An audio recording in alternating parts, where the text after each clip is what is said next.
देश भर के मेडिकल कॉलेजेस में एमबीबीएस कोर्स के लिए दाखिले के लिए आयोजित होने वाली परीक्षा यानी राष्ट्रीय पात्रता प्रवेश परीक्षा, जिसमें national eligibility cum entrance test NEET यानी कहें तो नीट का मामले में परीक्षा में जो सवाल उठाए गए हैं, जो विवाद उठे हैं, उसका मामला सुप्रीम कोर्ट में आ गया है।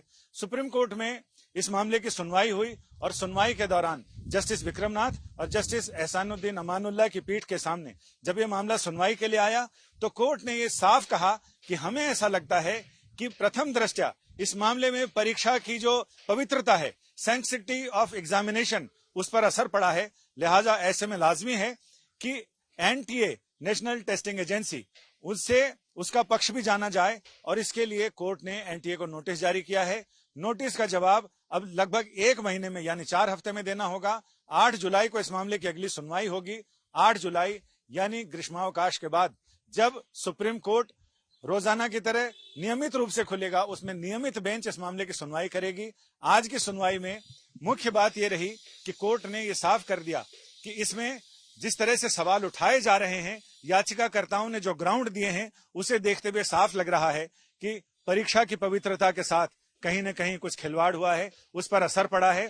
तो जाहिर है कि NTA इसमें क्या जवाब देती है वो देखा जाए। इससे पहले की बात अगर हम करें, कोर्ट में मामला आने के पहले NTA ने जो दलीलें दी हैं वो दलीलें ये हैं कि चूंकि परीक्षा के समय कई जगह सेंटर पर छात्र देरी से उनको क्वेश्चन पेपर मिले, परीक्षाएं देर से शुरू हुई, उनका टाइम खराब हुआ, जिसके लिए उन्हें कंपनसेशन मार्क्स दिए गए हैं। यही वजह है कि कई छात्रों के एक जैसे नंबर आए हैं। लेकिन ये देखना भी दिलचस्प होगा कि जब रिजल्ट आए उस दिन देश में आम चुनाव का रिजल्ट आ रहा था। 4 मई को एग्जाम हुए और 4 जून को इसके रिजल्ट आए हैं। और रिजल्ट आने का मतलब जिस दिन देश में चुनाव के रिजल्ट आ रहे थे उस दिन इसका भी रिजल्ट आया। लोग देखकर हक्के बक्के रह गए कि कुछ छात्रों को यानी 70 के करीब छात्रों को बिल्कुल पूर्ण अंक प्राप्त हुए हैं। इसके अलावा अलग अलग रैंक में यानी अलग अलग नंबरों पर 10 से 20-30 छात्र ऐसे हैं। यानी जब रिजल्ट आया है तो यह देखकर आश्चर्य हुआ लोगों को कि देश के मेडिकल कॉलेजेस में जितनी सीटें हैं, अगर इन छात्रों को उस पर एडमिशन दिया गया तब भी हजारों छात्र एडमिशन के अभाव में रहेंगे, यानी उनको एडमिशन नहीं मिल पाएगा क्योंकि सारी सीटें भर चुकी होंगी। ऐसे में उपाय क्या हो?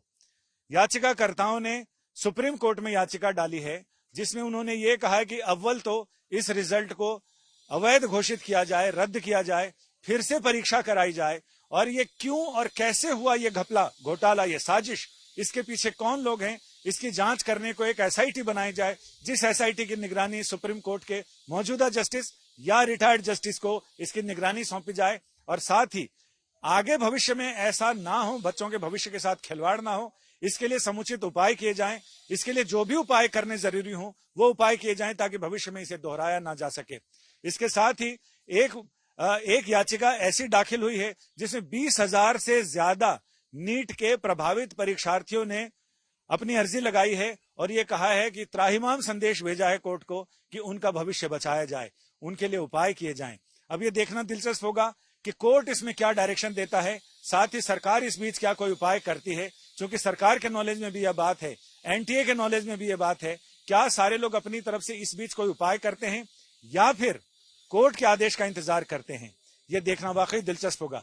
लेकिन इस 1 महीना बहुत दिलचस्प है, यानी ये बहुत क्रूशियल भी है, बहुत संवेदनशील है। इसमें हो सकता है कि सरकार या NTA कोई ऐसी उच्च अधिकार प्राप्त एजेंसी या जांच कमेटी बनाए, SIT बनाए, जो इस मामले की जांच करे कि आखिर ये चीज कैसे हो गई है और इसे रोकने के उपाय क्या किए जा सकते हैं, ताकि कोर्ट में जब इस मामले की सुनवाई हो तो NTA एक मजबूत और कहें तो सुदृढ़ योजना के साथ कोर्ट के सामने बता सके कि आखिर माजरा क्या है, हुआ क्या है।